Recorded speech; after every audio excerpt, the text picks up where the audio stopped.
बेंगलुरु में विपक्ष की मीटिंग, लेकिन पवार नहीं होंगे शामिल। आखिर पवार ने क्यों लिया फैसला? एक और जहां मोदी के विजय रथ को रोकने के लिए पूरा विपक्ष एकजुट हो रहा है, तो वहीं विपक्ष को एकजुट करने में अहम भूमिका निभाने वाले एनसीपी नेता शरद पवार को लेकर बड़ी खबर सामने आई है। दरअसल खबर है कि शरद पवार बेंगलुरु में होने वाली विपक्ष की बैठक में सोमवार को शामिल नहीं होंगे, लेकिन ऐसी उम्मीद की जा रही है कि हो सकता है कि वो मंगलवार को इस बैठक का हिस्सा बने। मीडिया खबरों की माने तो शरद पवार और उनकी बेटी और लोकसभा सांसद सुप्रिया सुले कल बैठक में शामिल होंगी। पवार गुट के एक प्रवक्ता ने ये जानकारी दी।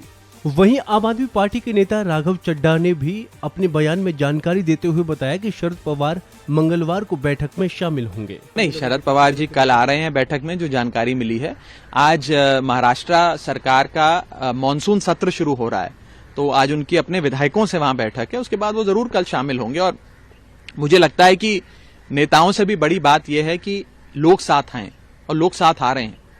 दिल्ली के 2 करोड़ लोग साथ आ गए, पंजाब की 3 करोड़ आबादी साथ आ गई। अब लोग जुड़ते जा रहे हैं, और कहीं ना कहीं मुझे लगता है कि आज भारतीय जनता पार्टी को ये दृश्य सताता है।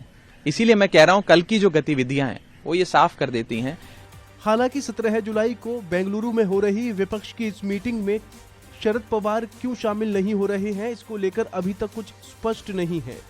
दरअसल आपको याद हो कि 2024 के लिए पूरे विपक्ष को एकजुट करने में शरद पवार पिछले कई सालों से प्रयास कर रहे हैं, जिसका नतीजा ये हुआ कि पूरे विपक्ष की पहली मीटिंग पिछले महीने पटना में हुई थी, जिसके बाद अब ये दूसरी मीटिंग बेंगलुरु में हो रही है। लेकिन शरद पवार का अचानक इस तरह से मीटिंग में शामिल नहीं होना कई तरह के सवाल उठा रहा है।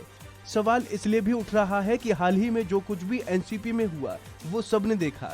इस दौरान कई ऐसी खबरें भी आई थीं कि शरद पवार का रुख बीजेपी के लिए थोड़ा सॉफ्ट हो गया है, और हो सकता है कि जो कुछ भी महाराष्ट्र में हो रहा है उसके पीछे शरद पवार का माइंड गेम हो।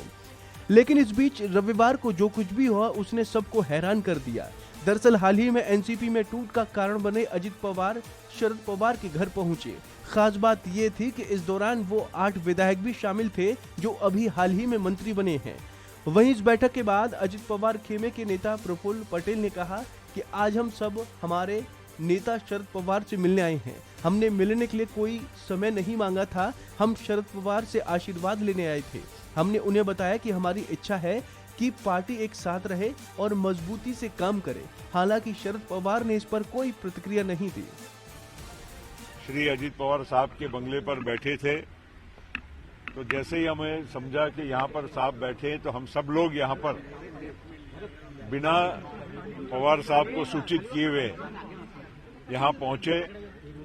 आदरणीय शरद पवार साहब के हम सब लोगों ने प्रणाम करते हुए आशीर्वाद उनसे मांगे, और उनसे विनती भी की कि उन्होंने हम सब लोगों की जो एक इच्छा है कि राष्ट्रवादी कांग्रेस पार्टी एक साथ रहे और मजबूती से आगे काम करे, इसके लिए हमने विनती की और साहब को ये भी कहा कि आप इस दिशा में अवश्य विचार करें। आदरणीय पवार साहब ने किसी भी प्रकार की प्रतिक्रिया नहीं दी, हमारी बात को सुना, और उसके पश्चात हम सब लोग यहां से अब प्रस्थान कर रहे हैं।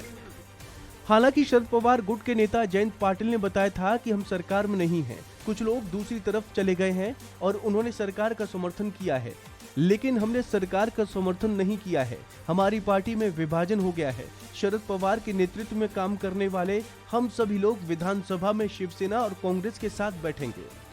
खैर, बयान चाहे कुछ भी दिए जाएं, अंदर क्या चल रहा है ये कहना अभी मुश्किल है, लेकिन अभी के जो हालात बता रहे हैं उसकी कहानी कुछ और ही है। सवाल बहुत है कि जिस विपक्ष को एकजुट करने के लिए शरद पवार ने जी जान लगा दी, जिस विपक्ष को एकजुट करने के लिए शरद पवार पिछले कई सालों से प्रयास कर रहे हैं, ऐसे में अचानक ऐसा क्या हुआ कि वो बैठक से कहीं न कहीं किनारा करते दिखाई दे रहे हैं। तो फिलहाल इस खबर में इतना ही। बाकी अन्य अपडेट्स के लिए बने रहिए वन इंडिया हिंदी के साथ।